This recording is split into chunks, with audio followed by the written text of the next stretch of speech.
Muito bem, meus irmãos, nós vamos seguindo o estudo que estamos fazendo na segunda carta de Pedro. Nós estamos no capítulo 2, onde Pedro está tratando, na verdade, o assunto central da sua carta, que é combater os falsos mestres e as suas falsas profecias.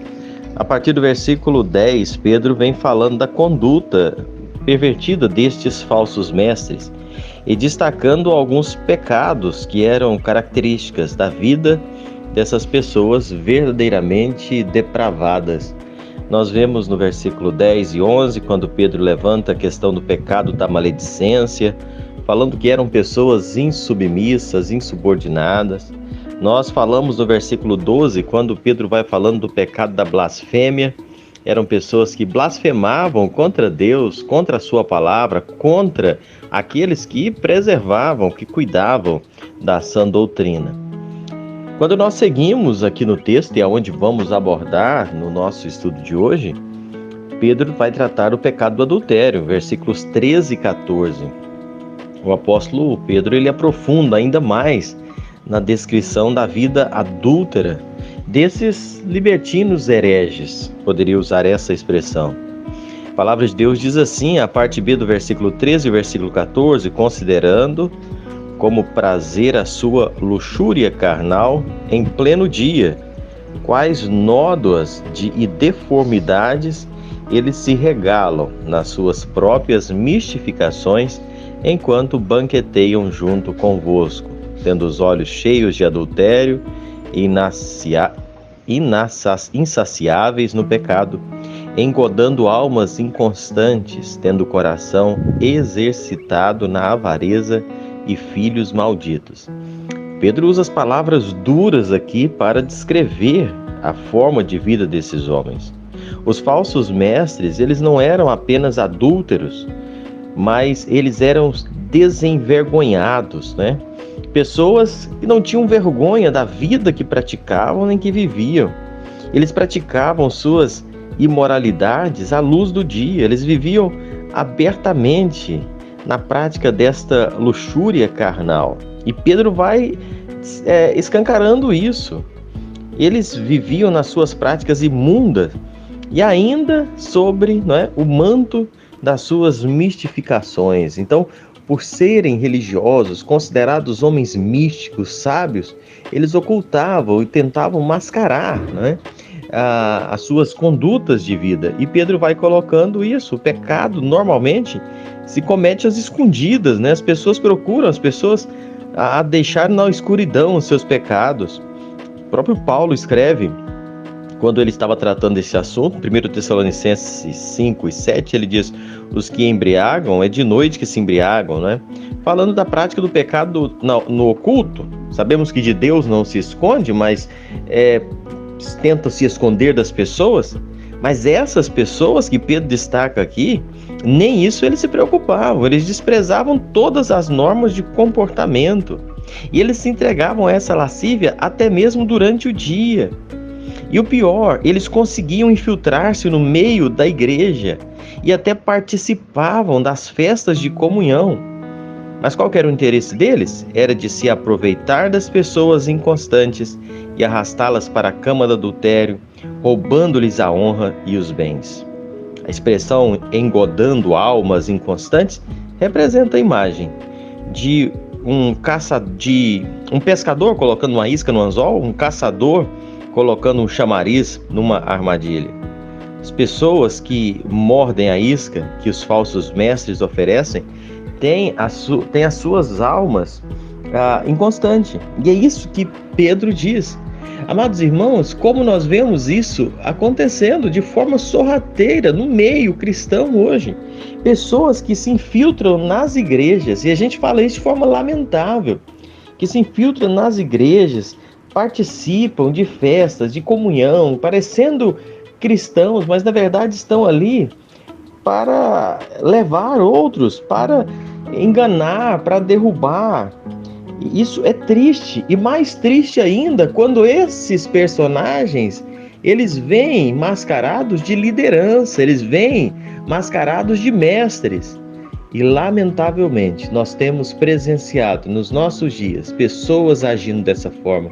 Pessoas que chegam, com as suas conversas macias, com seus perfis de liderança, de sábio, de inteligente, apenas para arrastar outros para o charco do pecado, apenas para enganar, para defraudar.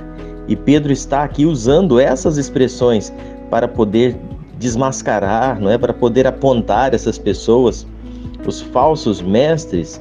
Pedro usa, uma metáfora aqui até comercial, falando, que no fim eles querem defraudar, eles querem roubar, eles querem tomar, seja o dinheiro, seja a moral, seja abalar a fé, é maléfico.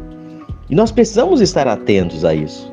Esses falsos mestres, eles tinham o coração, e aí, usando aqui o texto, exercitado na avareza. Isso significa que eles eram hábeis na sua ganância, tinham técnicas apuradas e extremamente desenvolvidas para arrancar dinheiro do povo. Olha que terrível, irmãos, e eu vou estudando isso aqui e pensando que carta atual é essa. Aqueles homens do tempo de Pedro, eles queriam sempre mais dinheiro, mais poder, mais prestígio. Essa descrição de Pedro, eu volto a dizer, é um retrato exato do que nós estamos vendo hoje. E se você for bem sincero, você há de convir comigo. Hoje nós temos visto pregadores, muitas vezes, na televisão, nos rádios, nos grandes templos, lotados de pessoas, cheios, pregadores cheios de avareza, que estão aviltando a palavra de Deus. E o pior, jeitosamente, usam a Bíblia para fazer arrecadações robustas de dinheiro com o propósito de enriquecimento próprio. Grandes líderes construindo impérios, mansões, comprando seus aviões, vivendo as suas vidas luxuosas às custas de arrancar dinheiro do povo, usando as suas expressões hábeis, as suas boas palavras, com promessas de profecias falsas que nunca se cumprem. E sabe de uma coisa? Enganando a tantos. Triste pensar isso. Triste encarar isso como uma realidade dos nossos dias. Por isso essa segunda carta de Pedro se faz tão necessária ser estudado nesses dias.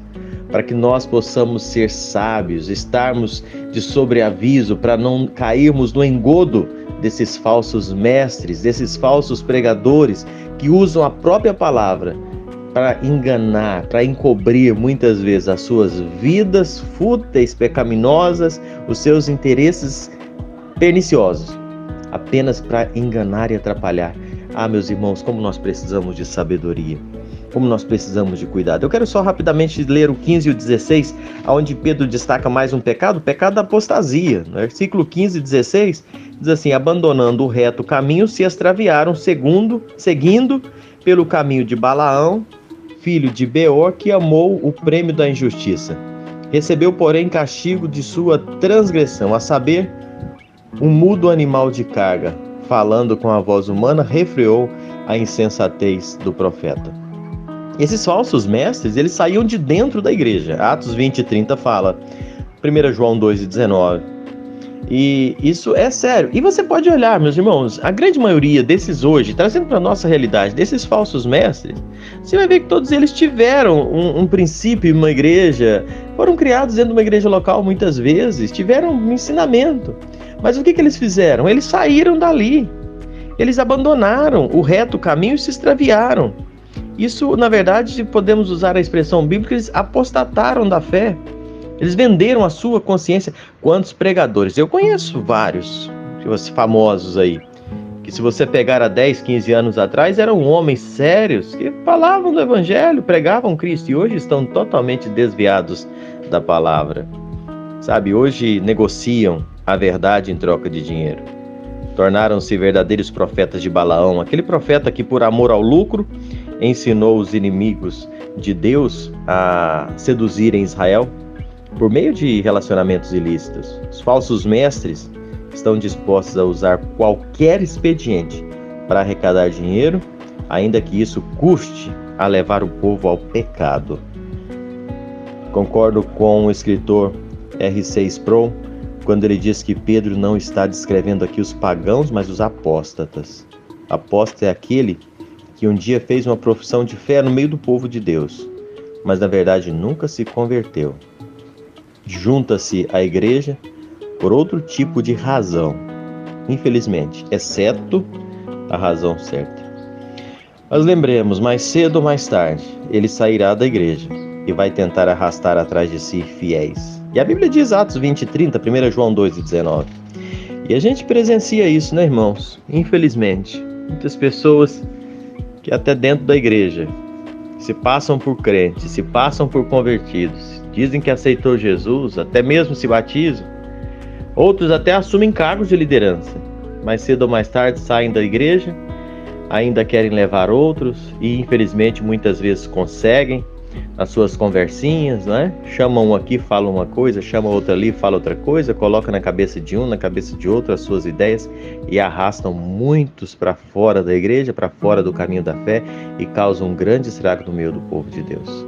Eu termino com as mesmas palavras que eu sempre tenho terminado esses estudos. Atentai-vos, precisamos estar atentos para não sermos engodados por esses. Sejam falsos mestres, sejam falsos profetas ou sejam falsos irmãos. Que Deus nos abençoe, em nome de Jesus.